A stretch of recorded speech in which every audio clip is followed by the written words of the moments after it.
Hey everyone, this is Veronica. Thank you for joining me for my daily scent and makeup of the day video. I tell you, it's been an interesting few days. So if you watched my video yesterday, you know that we had problems with our truck breaking down. It had a check engine light and a wrench symbol and a bunch of other stuff going on, and it just wouldn't go. So that was yesterday's drama. And then this morning, if you can believe it, a tire blew out on one of our other cars. So, it's that expression, when it rains, it pours. But the bigger lesson and reminder here is to take a deep breath, know that this too shall pass, and think through your options for dealing with situations when a little bit of drama occurs. Don't lose your mind. Keep your cool, figure out your options, choose the best option, and just breathe through it. So that's what we're going to do today. We're going to breathe through the day. The good news is, and I'm grateful for it, we made it through, we figured it out, and here we are. And I still have a little bit of time to film this video for you all, so I'm really excited for that. So thanks for joining me. Enough about that. Today's scent of the day is going to be a newer one to my collection, and it is Wisal Dhahab from Ajmal. This is a Middle Eastern fragrance. If you've been watching my videos, you know that I have started to explore Middle Eastern fragrances. I have maybe 4 or 5-ish in my collection. I'm not really sure, as well as some oils. And I really am enjoying them so far. I do have to say that my Middle Eastern exploration started with Shaghof Oud, which is hiding there in the back. It's that gold square cap in the back there, back row, which is supposed to be a dupe for Oud Bouquet from Maison Lancôme. Beautiful scent there. So that got me really interested in Middle Eastern fragrances. So I have some from Swiss Arabian, from Al Haramain, and then this is my first Ajmal fragrance, and I think maybe another one in here somewhere. Anyhow, I really love this bottle. Isn't that fun? Very sort of Middle Eastern Arabian motif here, with this pretty, sturdy cap here that reminds me of symbolism in a mosque setting. It's a glass bottle, and then it has this looks plasticky in pictures, but it's not. It's a pretty sort of sturdy surround there. Anyway, I would classify this as a rose and oud fragrance, a woody rose. So it does have some fruit in the top notes, although I have to admit, I don't really get that very much. I've watched a few reviews on this, and other reviewers feel like there's a very juicy, fruity opening. I don't feel like it's juicy at all. I feel like it's a subtle oud with a rose almost all the way through until it gets into its dry down phase, and then the musk and the patchouli come through. So the top notes here are all fruit. You've got pear, apple, peach, mandarin orange, and grapefruit. I'm not sure I get any of that. And then in the middle notes, you get rose, jasmine, geranium, and orchid. And in the base, sandalwood, patchouli, musk, and cedar. So this reminds me a little bit of L'Autre Oud from Maison Lancôme, which is a real powerhouse oud and rose fragrance. I mean, an absolute beauty of a fragrance. This is sort of a whisper of L'Autre Oud. And I don't say that to take away from this. You don't always need a beast mode overpowering fragrance. Sometimes it's nice to just have a nice subtle scent. So this does contain, Middle Eastern sort of characteristics of the scent, right? Arabian scent. It is oudi, but it does have like a subtle hint of rose that runs through it, maybe a tiny hint of the jasmine in the middle. And then as it dries down, you pick up that cedar, that musk, and that sandalwood and patchouli quite nicely. It stays subtle. Other reviewers have said that this projects far. Now, maybe my nose is broken, but I don't get that this is a scent that's going to fill an entire room. And I don't get that this is a scent that's going to create tremendous sillage. To me, this is sort of closer in your bubble. But remember that my nose is a little bit different than most people, and maybe I don't smell as much as others do. What I pick up is always a little bit more pulled back than what others seem to pick up. So I like this. It's unisex to me, although it has that rose, which gives it just a slight feminine lean. I can see men and women pulling this off quite nicely. I can see this working in a number of settings. It would be office appropriate if you keep it, your sprays on the lighter side. I wouldn't go too crazy on it because of that oud note and the fact that not everyone loves that sort of that note, right? That woodiness to it. Actually, it doesn't have any oud in it. It does, well, the cedar count in that family, it's a woody note. The sandalwood, the musk, the cedar, it gives it an oud feeling. Okay, woody notes. So what I did with this, just to have a little bit of fun, because you all know that I love to layer fragrances, sometimes to to a detriment, right? I layered on one hand with Girl of Now, because I really love the pear and pistachio at the top of this, and this has a pear note. And then I love the almond in the middle, and has a sort of a milky feeling in the dry down. So I have this on one hand, and I have to say I really like that combination. It's pretty intriguing. It makes it this one a little bit more creamy and does bring the nut accord up to mix with that rose. So if that sounds intriguing to you, that might be a nice combination. And then on the other wrist, I tried out Chanel's Gabrielle Essence is what I have here. And this is a white floral and a citrus fragrance with some woodiness to it. And I would say that the combination of these two maybe was not the best idea.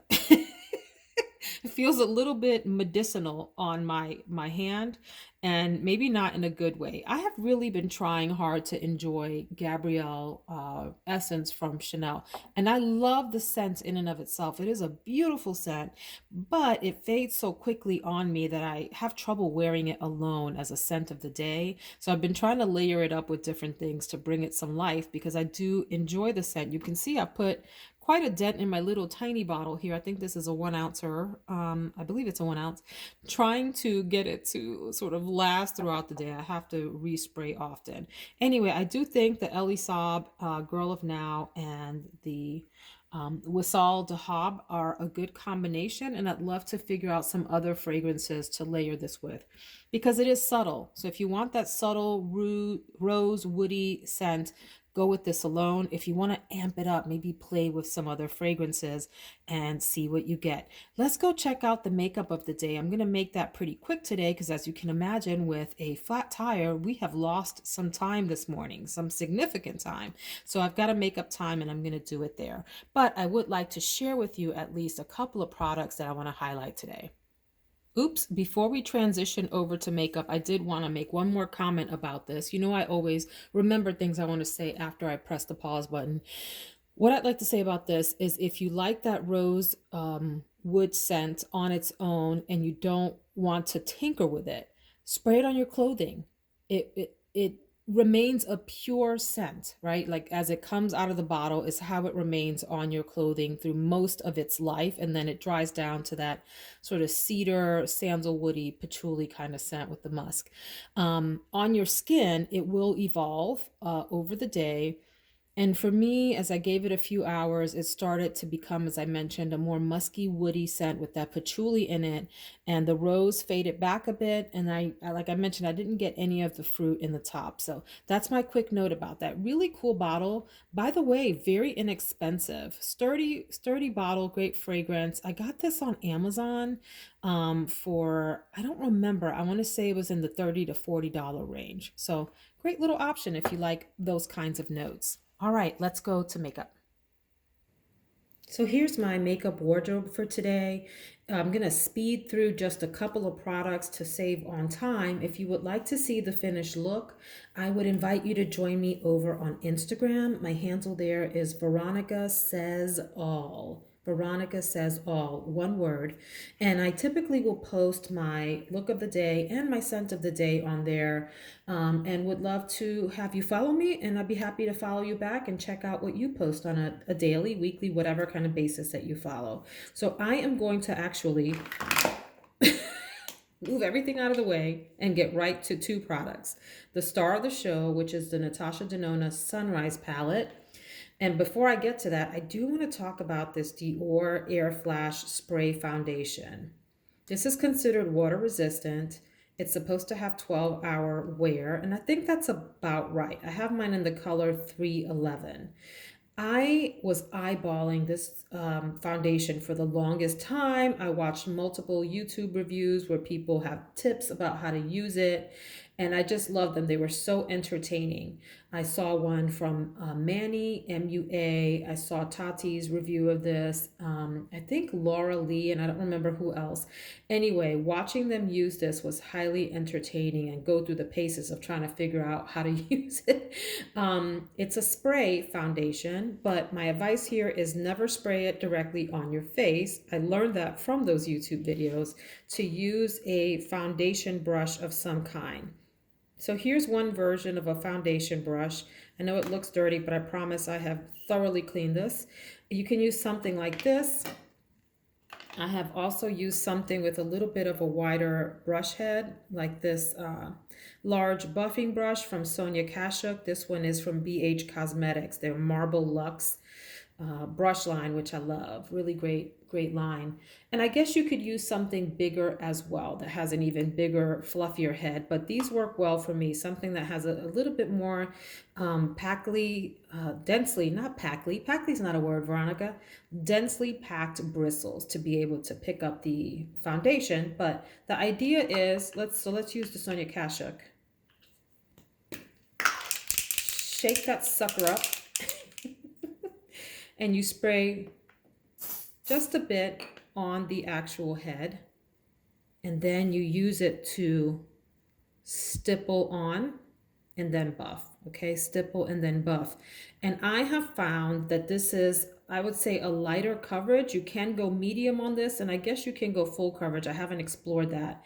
But what I like about it is that it goes on very smoothly, and it leaves a very skin-like finish. So it helps to give that little layer of foundation if you want to, hide some imperfections, but you don't want to overdo it and cake up your face.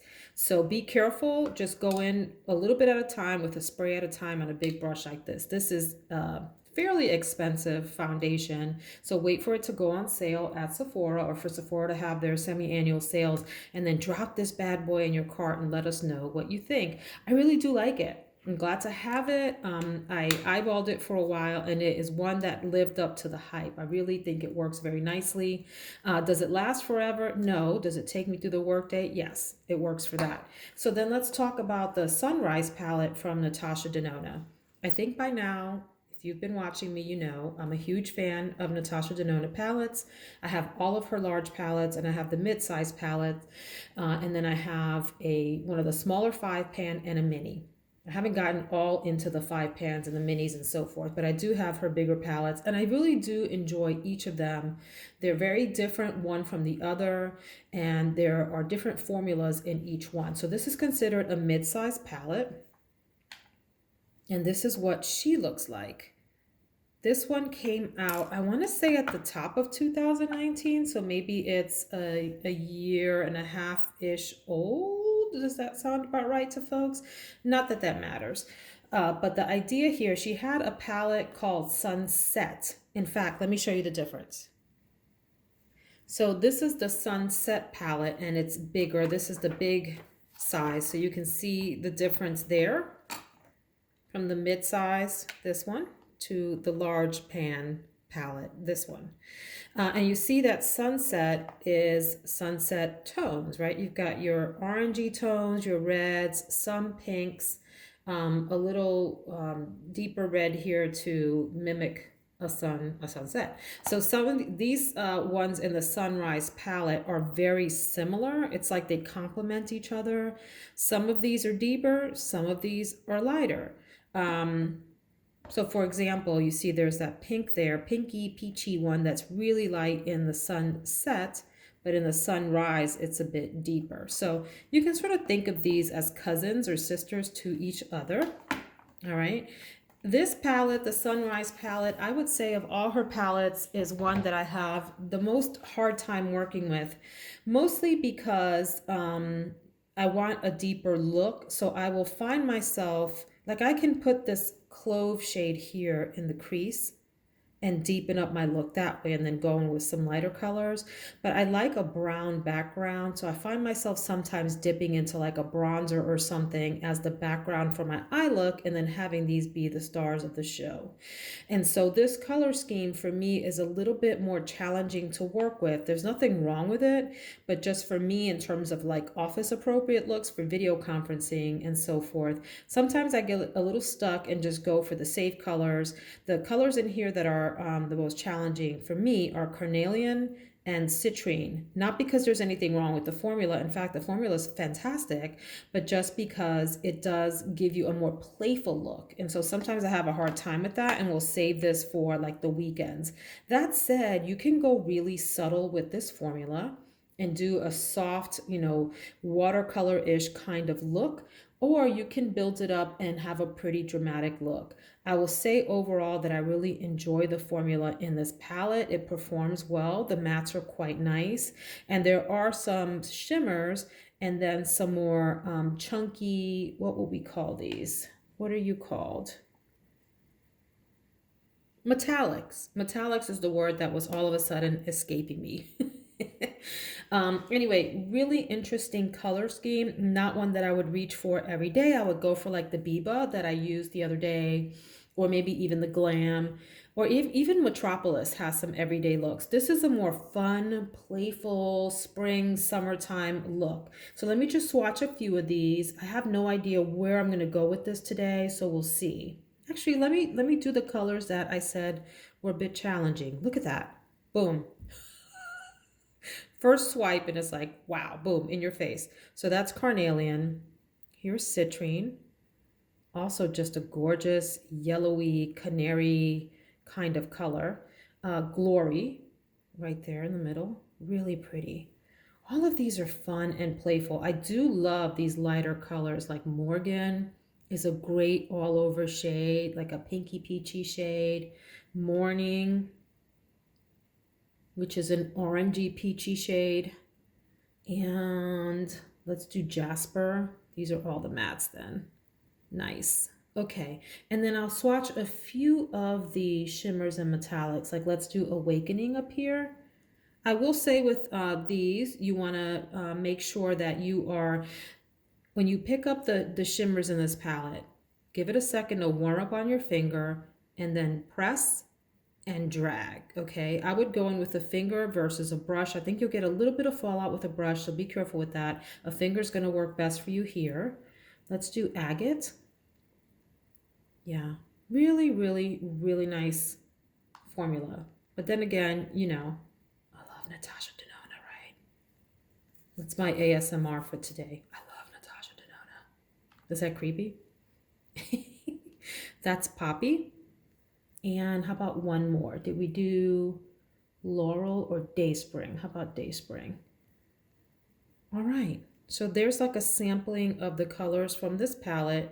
You can see just from the swatches that you could go really light, like just go in with a light dusting if you wanted to, or you can really go in with a couple of coats and amp things up. Very nice. So anyway, that's the palette of the day, Natasha Denona Sunrise. And our sunrise today has been challenging. So I hope that you don't give me any challenges today, Miss Sunrise palette. We want a nice look. Anyway, hope you enjoyed this shorter, more abbreviated video. If you did, please hit that like button and please subscribe so that we can hang out and talk about perfume, talk about makeup, talk about coffee, talk about crazy coffee mugs even. Look at this one. Looks like someone stitched up some skin or something. Anyhow, y'all have a wonderful day. Listen, no flat tires, no whammies today. Big bucks, no whammies. Have a good one.